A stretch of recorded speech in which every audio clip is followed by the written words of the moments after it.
He was moments from stepping onto the jet, but the police dog blocked his path and refused to move. They opened the panel beneath the plane. What was tucked inside made the ground crew scatter. Here comes the full story. But real quick, drop your dog's name in the comments. The late morning sun beat down on the runway at Reagan National Airport. The humid July air wrapped itself around every piece of concrete, reflecting in shimmering heat waves across the tarmac. Passengers in Terminal C milled about near Gate 17B, rolling luggage, sipping coffees, and staring blankly at departure screens. Flight 283 to Miami was scheduled to depart at 11:10 a.m., a typically uneventful route. Nothing seemed off, nothing seemed wrong. But at the edge of the gate, stationed with quiet alertness, was a K9 team performing their routine sweep. Max, a 5-year-old German Shepherd assigned to the airport's security division, had worked this beat for months, trained in scent detection, explosives identification, and behavioral tracking. Max had a record so reliable even TSA officers quietly trusted his instincts more than some new equipment. His handler, Officer Troy Bennett, moved through the pre-flight checklist with practiced ease. Max had sniffed dozens of bags already, glided through the jet bridge, and moved along the perimeter of the plane just like always. Until they reached the base of the mobile boarding stairs, that was when Max changed. He froze, body locked, shoulders squared, his front paws rigid and wide apart, his nose angled toward the underside of the aircraft. The move was subtle to most eyes, but not to Bennett. He recognized the posture instantly. This was Max in alert mode. But nothing seemed visibly wrong. No stray wires, no packages, no scent trails on the concrete. The ground crew was wrapping up. The stairs were secure. The captain of Flight 283, Robert Hensley, was approaching with his flight bag, nodding briefly to Bennett before reaching for the railing. And that was when Max lunged sideways. Not an attack, not violent, but sudden enough to jar the captain's hand back. The leash tightened. Troy instinctively pulled, but Max held firm. Body tense, mouth parted slightly, tail raised but steady. Then he released a single sharp bark. Passengers inside turned toward the windows. Bennett knelt, speaking low under his breath, not a command, more a reassurance. But Max didn't ease off. He moved around the bottom step, nose pressed to the ground, tracing a sharp, invisible line between the stairs' footing and the space beneath the aircraft's belly. Another bark, short, then a low growl. The captain stepped back. A supervisor approached, asking if there was a problem. Troy radioed it in. K9 showing signs of positive alert, Gate 17B, southwest side, requesting secondary team. Within seconds, the tarmac protocol flipped. Access was shut down. Crew and passengers were moved away. The aircraft's perimeter was cordoned off. Security personnel began converging from adjacent gates. Max refused to move. Max wasn't just another K9. His story, unknown to the travelers behind the glass, was shaped by something deeper.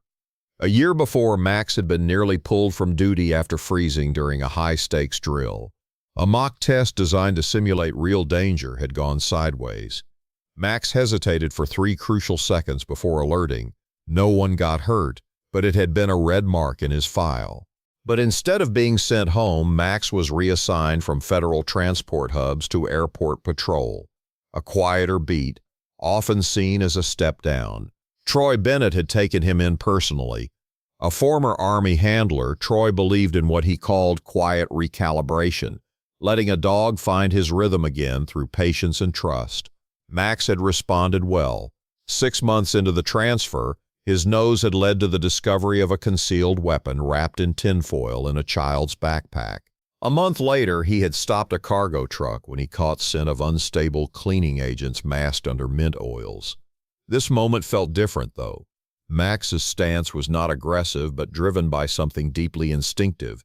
His weight had shifted toward the engine, nose low to the ground, snout briefly brushing along a tiny streak of oil near the tarmac. He began pacing tight circles just beneath the left side landing gear, then finally dropped down and scratched once at the underbelly panel. Bennett's heart raced, Lockdown, TSA and ATF agents arrived within minutes. The area was sealed. The captain and flight crew were quietly escorted back inside. Passengers were told of a technical inspection delay. Max's alert was taken seriously. The aircraft had just arrived from Albuquerque 2 hours earlier, with a short layover and only light cleaning between flights. The cargo manifest checked out. Maintenance reports were clear. No alarms had been triggered by scanning equipment, but Max was still locked in, nose to the undercarriage. He had scratched at the same panel again. Not violently, but enough to indicate it mattered. That panel sat just above the left rear wheel assembly. Technicians in safety gear approached carefully. First visual inspection revealed nothing. They tested for heat, for movement. Nothing registered off. No odd sounds, no leaks. But the handler insisted. He's not letting this go. A hydraulic tech crawled underneath and gave a firm tap to the panel's edge. A dull thump came back. It should have echoed. It didn't. The space behind the panel, according to the blueprint, should have been hollow, housing a small retractable tool compartment, long since decommissioned on newer aircraft models. This was an older jet, and something behind that panel was muffling the sound. The technician slowly undid the first bolt. A small puff of dust burst from the side as the panel loosened. As the second bolt turned, the panel fell open slightly, revealing a glimpse inside, tangled wires, something soft wrapped in canvas. It was wedged tight, clearly not part of the aircraft's original design. Another call was made. Bomb techs arrived. Max was pulled back as a precaution. He resisted but followed Troy's lead, panting hard. Using remote visual probes, the bomb squad examined the contents. What they saw made several techs exchange glances, then widen their perimeter. Inside the hollow cavity was a tightly packed duffel bag. Inside that, several cylindrical tubes bound with electrical tape, a cracked GPS unit, and what appeared to be a hand-drawn map on stained paper. It was not a live device, but it was close enough to one to trigger real concern. Something that looked like a practice rig, non-functional perhaps, but deliberately placed, and dangerously close to the engine casing. It hadn't been detected by X-ray. It had slipped through several layers of security. Only Max had caught it. The flight was canceled. FAA and federal agents launched an immediate investigation. The plane was grounded indefinitely. All loading crew from the last leg were questioned. Surveillance footage began rolling back, frame by frame. Inside the terminal, passengers were redirected. Most never knew what had truly happened, just that a K-9 unit had picked up on something strange. But Troy knew. Max knew. Beneath all the layers of process and technology, it had come down to a dog's nose, a stubborn refusal to let a moment pass, and years of training that had almost been dismissed. The question that remained, who had planted it, and why? As the sun rose higher over the Capitol skyline, shadows shortened across the tarmac, but one shadow had just begun to stretch, because that hollow space behind the panel had not been empty for long, and whoever had placed that device was likely still watching. Reagan National Airport remained in controlled lockdown around Gate 17B for the rest of that day. The discovery beneath Flight 283 had triggered a federal-level response. What first appeared as a planted decoy was now being reclassified as a structured simulation, a dry run concealed with enough subtlety to test both response time and detection gaps. For now, authorities had more questions than answers. But Troy Bennett had one truth to hold on to. Max had found it. Every second of footage from the plane's last 4 hours was now being reviewed by agents from the ATF and the FAA. It wasn't just security cam footage from D.C. They had requested surveillance from Albuquerque International Sunport, where the plane had first been serviced earlier that morning. A maintenance log showed a 30-minute cleaning window upon arrival at Gate B9 in Albuquerque. Nothing unusual was recorded, at least not on paper, but when investigators reviewed security footage from the baggage access corridor, they noticed something strange. A single maintenance worker had entered the undercarriage access tunnel and emerged 13 minutes later without any visible tools. The problem? That individual wasn't registered on the crew manifest. No matching ID, no facial recognition match on file, just a uniformed figure with a backward cap, walking with steady purpose, entering through a side gate that had been propped open for a cleaning truck. He had vanished right after exiting. The footage froze on one specific frame, the man adjusting a tool belt. On the far end of the screen just behind him, a janitor appeared looking directly at the camera, expression blank. Two people, two unregistered presences, both gone before anyone could ask a question, and none of them had passed through normal clearance. It wasn't just a one-off. This was coordinated. Inside a federal conference room 2 levels above Terminal B, a group of aviation specialists and counter-terror officials sat around a heavy table, reviewing the recovered contents. The duffel bag had been a mix of real and fake. The cylindrical tubes resembled industrial chemical containers but were filled with harmless salt. The wires connected to nothing. The GPS unit had a broken motherboard. But that map, it wasn't a blueprint. It was a hand-sketched aerial layout of multiple airfields, one in New Mexico, one in Nevada, and another near a small municipal airport in Pennsylvania. 3 circled locations. One of them was Reagan National. Across the paper were coded numbers that matched old FAA frequencies, outdated by several years. There was only one word handwritten in the top margin: Dry Lake. Investigators circled it. Dry Lake wasn't a place on any active flight route, but to Troy, who had once worked dog units near Nevada's air bases, the name meant something else entirely. Dry Lake was near Groom Lake. Groom Lake was near Area 51.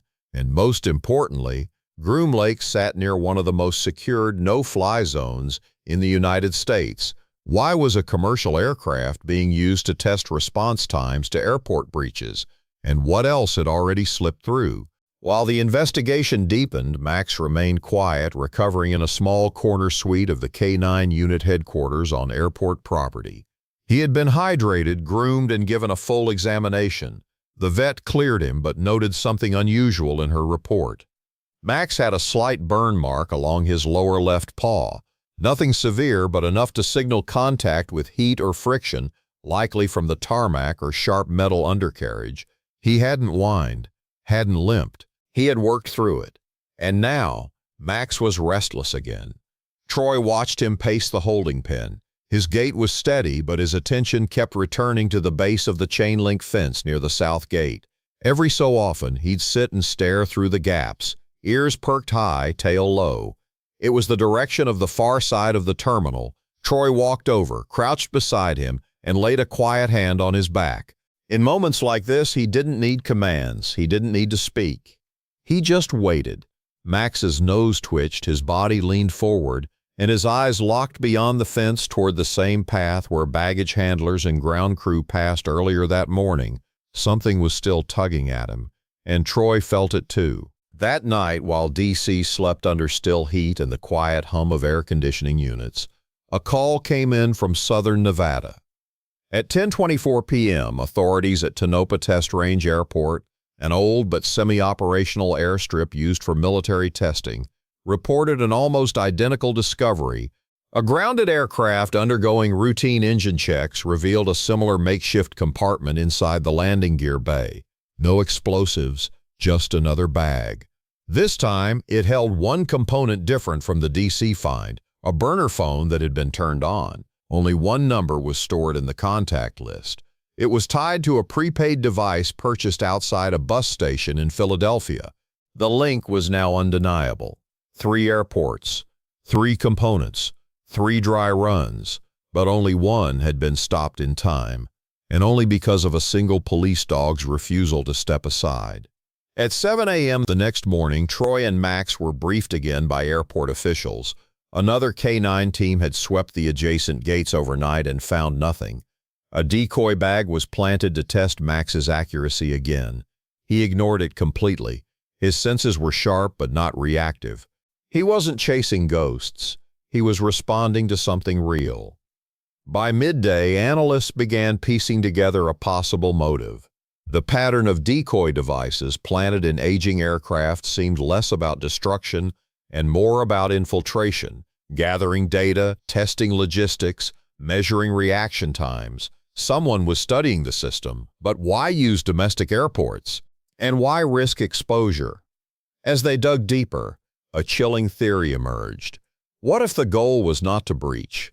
What if the goal was to expose vulnerabilities, then sell that intel to the highest bidder? Foreign actors, black market intelligence brokers, even rogue government units could all stand to benefit, especially those interested in bypassing aircraft inspection points. And now they had reason to believe Reagan was not the first successful run. Only Max had turned the tide. Late into the night, as Troy sat beside Max's pen, a message came through on his secure terminal. A forensic analyst had isolated a faint name etched into the base plate of the broken GPS unit. Hidden beneath black electrical tape was the scratched word, Bruner. It wasn't a manufacturer, it wasn't a brand, it was a name, a last name. A search turned up one match, Michael Bruner, former aviation mechanic. Worked 2 years at a Nevada servicing company, then 6 months at a subcontracting firm in New Mexico, terminated for security breach in 2019, and vanished ever since. Until now, flight logs confirmed Bruner had once been part of a crew assigned to the same aircraft model as Flight 283, older jets still in rotation with budget carriers. He would have known every inch of that frame, and he would have known how to slip something inside it unnoticed. The map, the devices, the GPS, the names, the airfields, it was coming together. But the scariest part wasn't that Bruner had done it. It was that he might not have been working alone. 2 weeks passed. The headlines faded. The flights resumed. Passengers moved on, unaware just how close they had come to becoming part of something far bigger than a delay. But behind the hangars, inside debriefing rooms, and between calls bouncing from coast to coast, the investigation was only accelerating. Troy Bennett had barely left the airport since that morning on Gate 17B, and neither had Max. Their bond, once rooted in training and trust, was now wrapped in something much deeper.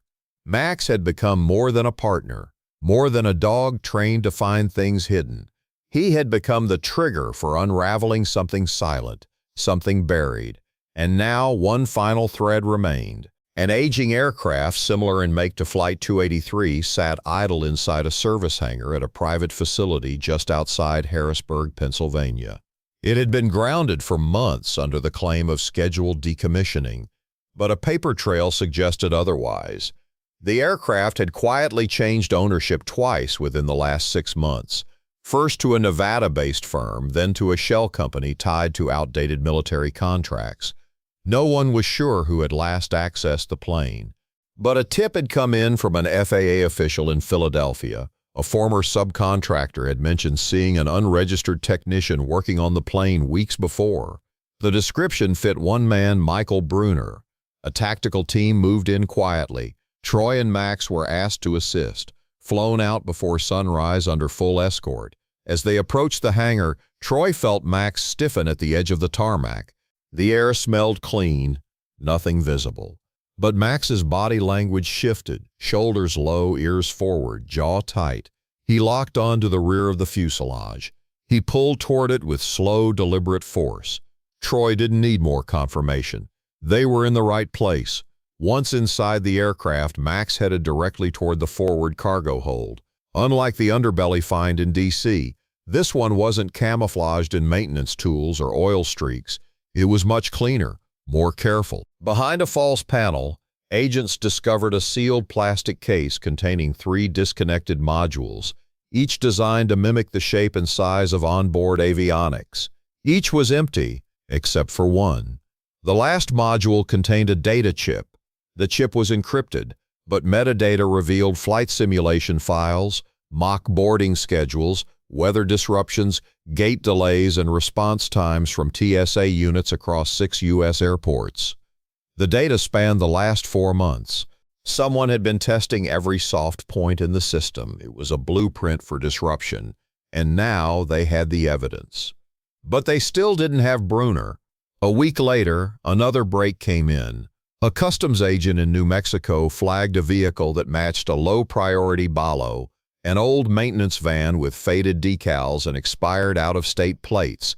Parked near a rest stop outside Deming, the van was empty. Inside, they found bags of expired rations, printed aviation maps, and fuel receipts from airports in Nevada, Texas, and Pennsylvania. And beneath the front seat, duct taped to the vehicle frame, was a burner phone. Its last call was made 4 days earlier to a disposable number registered in Henderson, Nevada. Bruner had circled back, and now every thread, every plane, every hangar, every delay led to one last location, a private airfield tucked beside a dry salt basin, known to locals as Dry Lake Strip. The very name scratched on the top of that hand-drawn map. It was 4:22 a.m. when federal teams, including Troy and Max, arrived at the Strip. They moved in silence, sand crunching beneath boots, the sky still black overhead. The hangar door was already open. Max entered first.